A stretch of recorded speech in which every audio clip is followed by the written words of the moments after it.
नमस्कार। आप देखना शुरू कर चुके हैं पंचायती टाइम्स और मैं हूं गौतम ऋषि।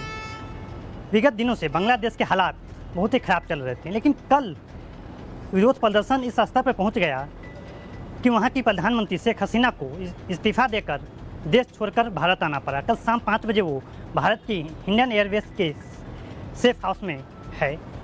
वहीं बांग्लादेश में जो परिस्थितियाँ आई हैं, ताज़ा घटनाक्रम घटे हैं, उस पर भारत पे क्या असर पड़ेगा, इसी के बारे में आज हम आपको बताएंगे।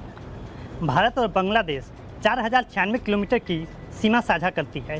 इसमें अगर राज्यों का नाम हम बताएं तो पश्चिम बंगाल, असम, मिजोरम, मेघालय और त्रिपुरा।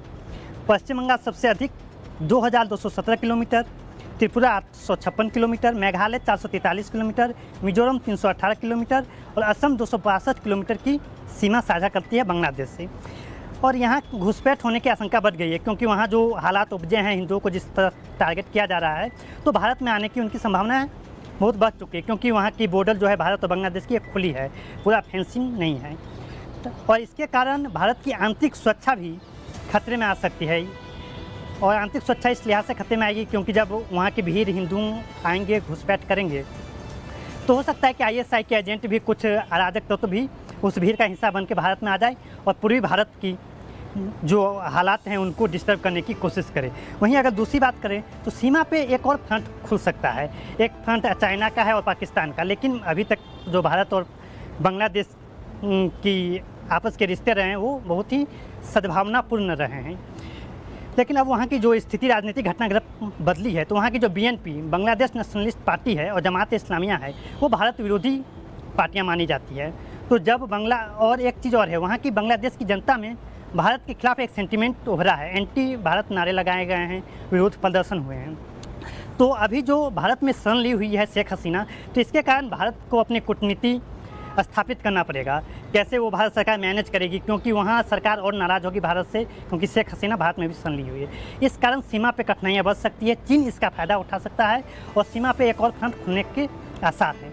वहीं अगर हम आगे बात करें तो भारतवासी जो बांग्लादेश में रह रहे हैं उसकी सुरक्षा की भी खतरा है और वहाँ जो हिंदू रह रहे हैं उसको भी। तो इसको लेकर भी भारत सरकार चिंतित है। अभी भारत सरकार विदेश मंत्रालय के द्वारा बताया गया कि 13,000 लगभग भारतीय वहाँ हैं, लेकिन अभी तक ऐसी कोई स्थिति नहीं आई है कि उनको एयरलिफ्ट किया जाए।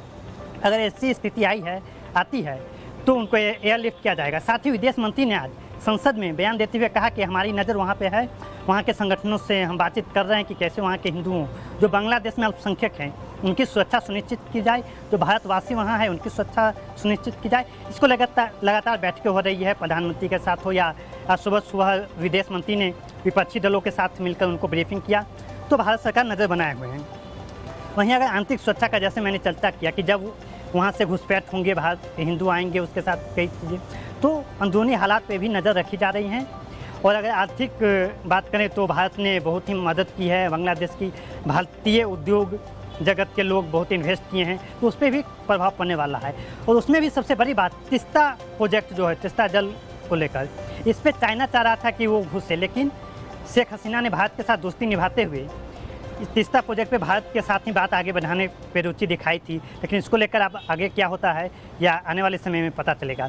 हर अपडेट के लिए आप बने रहिए पंचायती टाइम्स के लिए। तब तक के लिए धन्यवाद।